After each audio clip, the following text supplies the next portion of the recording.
The new regime of the San Francisco 49ers is having a tough time of it. In their 3 games so far this season, the 49ers have scored but 29 points while yielding 80. Last week in Los Angeles, Jim Plunkett completed 12 of 22 passes. But when the game was on the line, it was the Ram defense which came up with the big plays.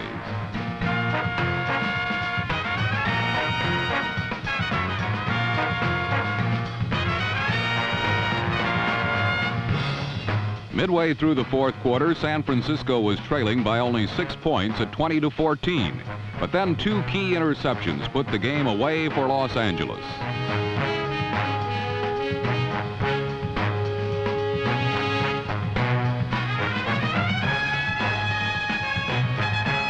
Rookie left linebacker Bob Brzezinski was starting only his 2nd game as a pro, but his 2nd interception in as many games was the biggest play of the day for the Rams.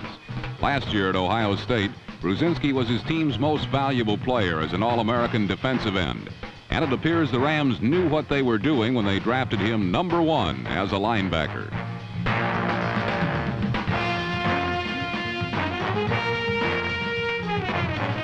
Joe Namath capitalized on the 4th period turnovers and padded the final score to 34-14.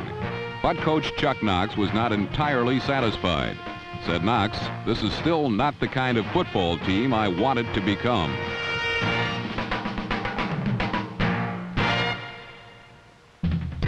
Another problem team has been the highly touted Cincinnati Bengals, who have produced only a single field goal in each of their 2 losses. And last week in San Diego, while Ken Anderson was sacked 5 times and threw 3 interceptions, Charger quarterback James Harris avoided pressure long enough to hit 14 of 20 passes for 200 yards.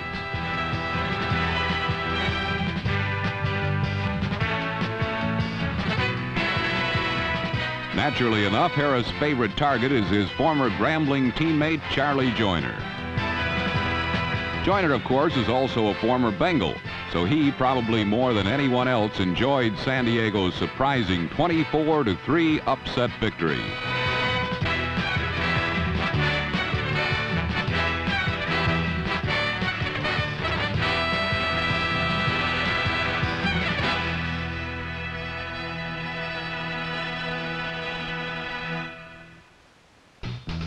Probably the greatest shockwaves last week emanated from Shea Stadium, where the winless and punchless New York Jets were up against the supposedly playoff-bound New England Patriots.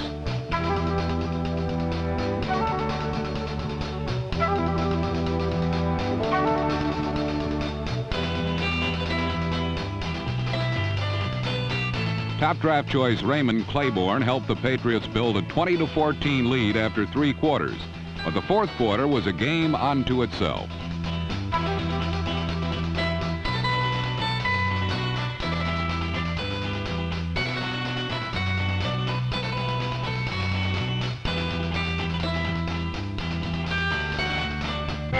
Second-year linebacker Greg Buttle's interception and a 44-yard touchdown return put the Jets ahead 21-20.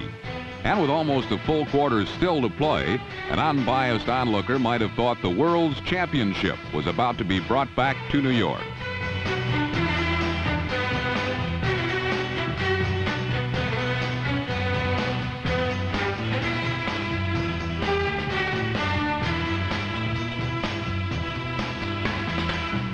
On the next series, a Patriot fumble gave quarterback Richard Todd an opportunity to go for more.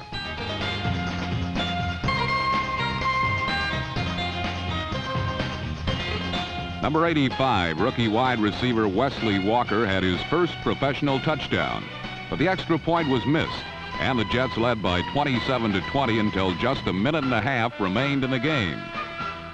Steve Grogan's pass to an unattended Darryl Stingley tied the score at 27, but then the Patriots' 5th turnover of the day gave place kicker Pat Leahy a 32-yard shot with just 23 seconds left.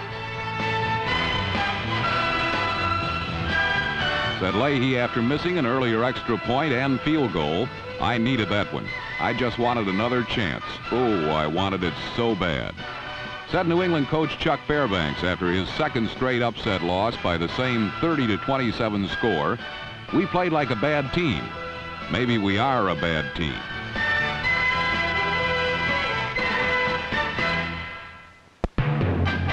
For 28 years, the Cleveland-Pittsburgh Turnpike Series has been one of the NFL's fiercest rivalries.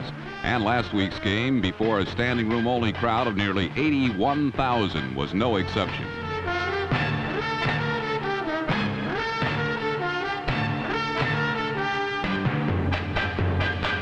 This game between undefeated Cleveland and their arch rivals was billed as a street brawl, and it lived up to its advanced billing. Surprisingly, the Browns managed to match the steel curtain on defense in the early going. Pittsburgh's big edge came from their special teams, which, as so often is the case in pro football, provided the impetus for victory.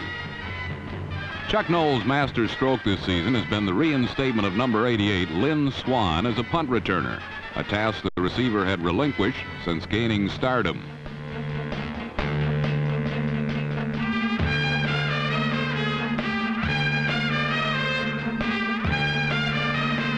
Swann's long return set up the Steelers' first touchdown, a perfectly lofted pass by Terry Bradshaw to none other than Swann himself. It was the first of 2 touchdowns and 7 receptions for him, the most of his career.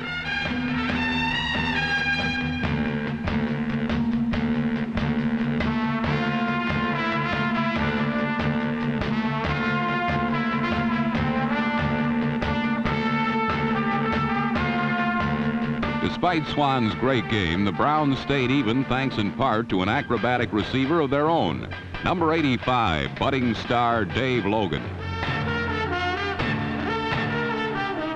But the play that broke the Browns came when rookie corner Oliver Davis, number 21, tried to intercept Bradshaw's bomb instead of batted away from Frank Lewis, who accepted the bit of serendipity for a 65-yard touchdown.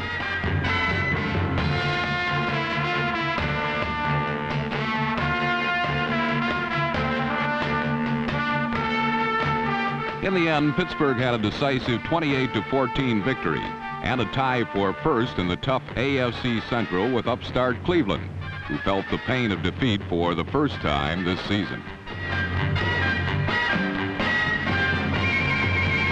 While Cleveland was one of the biggest surprises of the new season, the Miami Dolphins still are. In the Orange Bowl opener against equally undefeated Houston, a Miami defense featuring 4 rookie starters held the Oilers to a single touchdown.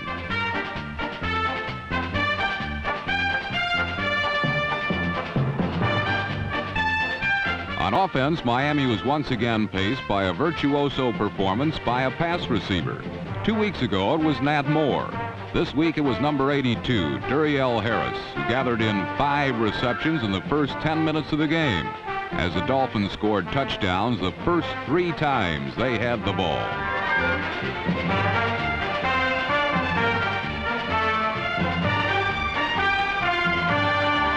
Miami's 21 first-quarter points were the margin of victory as the undefeated Dolphins dealt out a first defeat to the Oilers.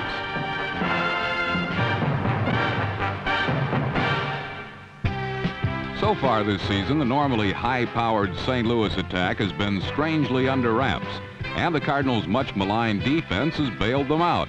But Sunday at Washington's RFK Stadium, it was the usually conservative Billy Kilmer's passing arm that wrapped up a win for the Redskins.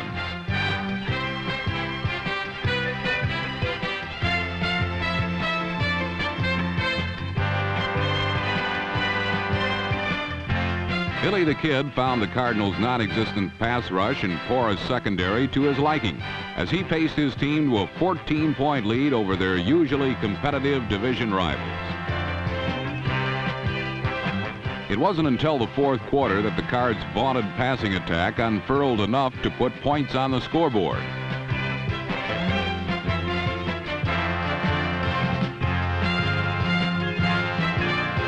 But just when it seemed the Cardiac Cardinals were coming on strong, Kilmer pulled off the clincher, a 53-yard pass and run to number 44, setback John Riggins.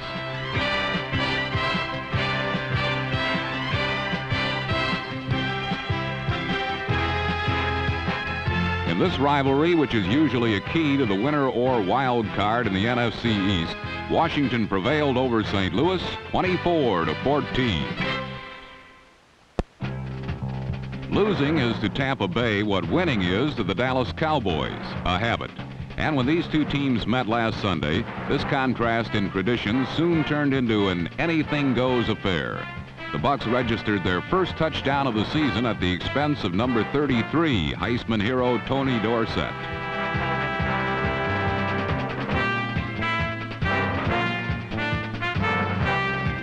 Never mind that number 54, linebacker Richard Wood, a defender, scored it. Tampa Bay was proud to claim the gift. So happy, in fact, they returned the favor. When quarterback Gary Huff sailed one into Cowboy linebacker Thomas Henderson's hands, Dallas was off and running. A 23-7 win.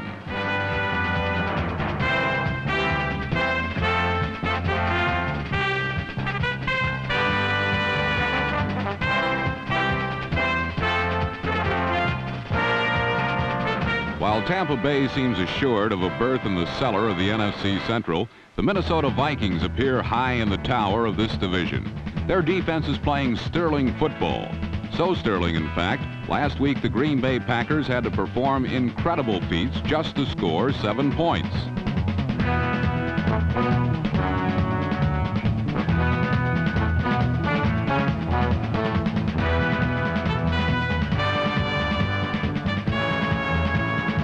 Steve Odom's 95-yard blazer was only the third touchdown in as many games against the Purple Gang, and it proved their only points of the day. Each year, many say the Vikings are too old, but each year their enthusiasm increases and somehow they get better. So far, Minnesota's only problem has been a slow starting offense.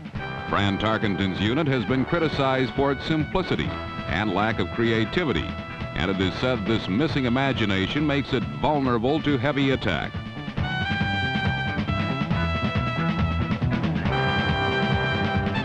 But facts show Minnesota is one of the NFL's most consistent winners over the past 10 years. And it was simple but effective football that defeated the Packers last week 19-7. And it will probably be these basics that will guide this team to the playoffs once again.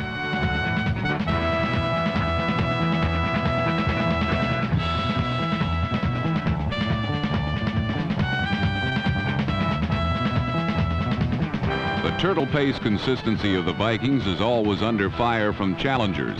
And this year, the Chicago Bears were supposed to be the hare of the NFC Central race. Head coach Jack Pardee was hoping the many skills of Walter Payton, number 34, would be enough to hop them out in front of the Vikings early in the season.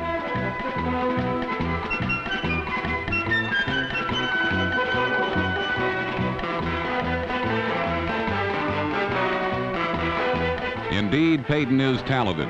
And a week ago against the New Orleans Saints, number 34 accounted for 140 yards on the ground and all 3 Bear touchdowns.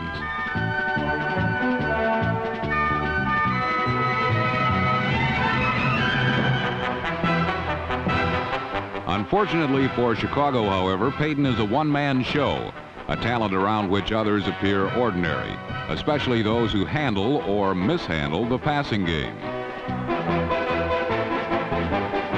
A miscued aerial allowed Saint linebacker Jim Merlo hero status and a 57-yard interception for a touchdown, one of 2 defensive scores resulting from Chicago's passing game. The big story for the Saints, however, wore number 8. Healthy again and in command of Hank Stram's offense, Archie Manning dazzled the Bears with his boundless athletic skills and a knack for improvising a score.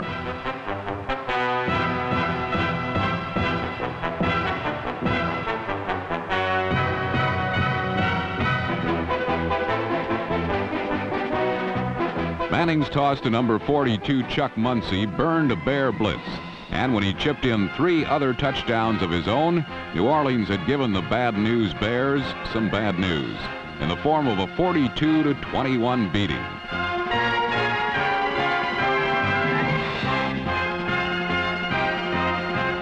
For New Orleans, this first victory of the season was a welcomed event, a celebration that confirmed a future for a team long without.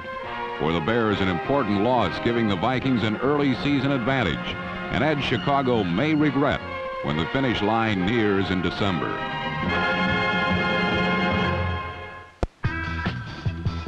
In Atlanta, the Falcons mascot looked more like a buzzard, and the carcasses the Falcons picked clean belong to New York Giants quarterbacks Jerry Goldstein, number 12, and Joe Pisarcik, number 9.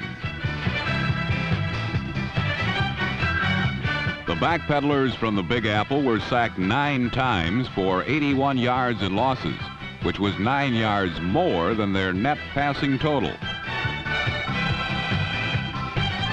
Offensive life sparked only once for the Giants when, from the 1, Pisarcik uncorked a 78-yard champagne flight to wide receiver Jimmy Robinson.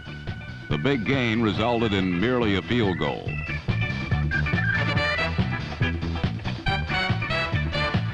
In the end, a Kim McQuilkin to Alfred Jenkins touchdown eased the surprising Falcons to their second win in 3 games by a score of 17-3.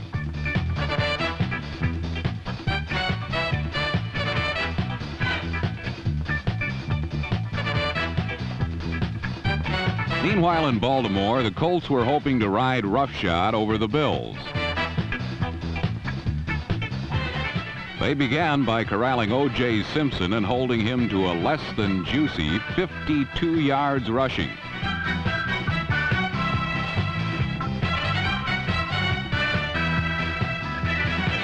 Forced to the air, Bills quarterback Joe Ferguson found a highly unusual method of putting 6 points on the scoreboard. Now, just follow the bouncing ball.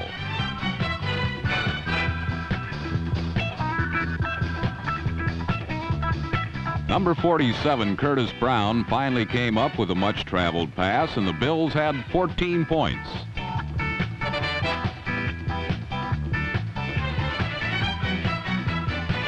When Baltimore had the ball, Burt Jones led his forces to a 17-point afternoon.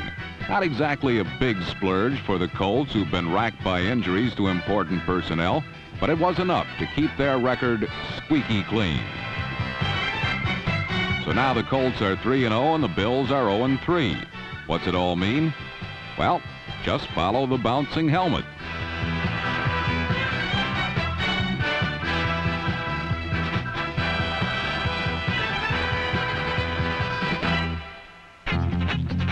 In Detroit's Silverdome, the Eagles and Lions traded touchdowns. This one a 14-yarder by Dexter Bussey.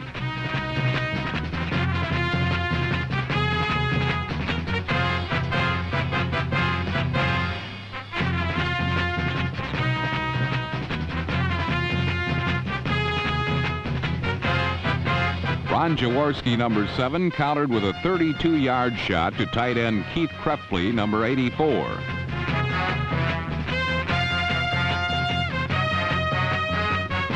The Lions led 17-13 with 2:04 remaining, but the Eagles were only 13 yards from the winning score when Tom Sullivan fumbled. Lem Barney recovered and raced the Lions out of harm's way and into a first-place tie with the Minnesota Vikings in the NFC Central.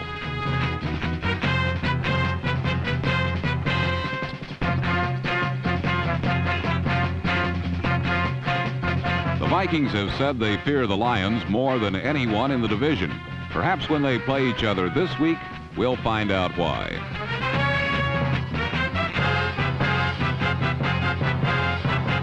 Speaking of fear, few teams feel it for the Seattle Seahawks. But last week, the Denver Broncos gained some respect when number 16, Steve Meyer, hit Ron Howard for this score.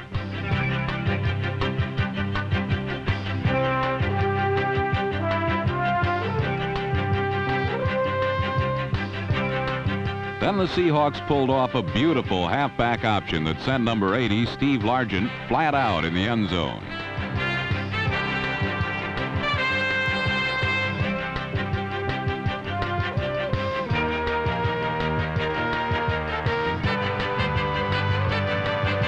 While Seattle fans raised the roof of the Kingdome, it was all too soon that the Denver defense throttled upset hopes by setting up easy touchdowns that led to a 24-13 Bronco victory.